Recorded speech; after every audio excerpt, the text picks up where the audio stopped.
Sirkuit balapan go-kart di Pantai Akarena, Makassar menjadi primadona baru bagi wisatawan.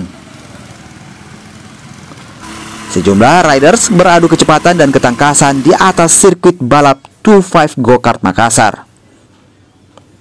Wahana go-kart bisa jadi pilihan untuk melepaskan penat dari rutinitas harian.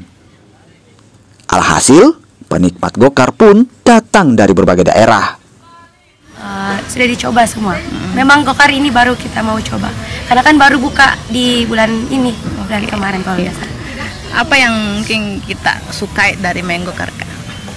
Karena bisa ini balapan. Ada yang susah begitu kalau pada saat main?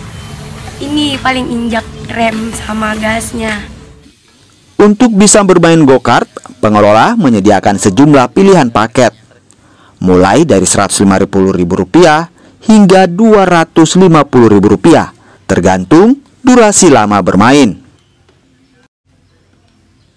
Kalau untuk go-kartnya sendiri dipatok berapa untuk bisa main? Untuk rate harganya kita ada 3, ada 5 menit, 7 menit, sama 10 menit. Untuk 5 menitnya harganya 150, untuk 7 menitnya 200.000, terus untuk 10 menitnya 250. Kalau untuk safety-nya di sini bagaimana? Kalau kami siapkan wear pack, helm, sama kaos tangan, dan diedukasikan sama helper-helper kami yang ada di sini. Di momen liburan, penikmat go-kart pun meningkat.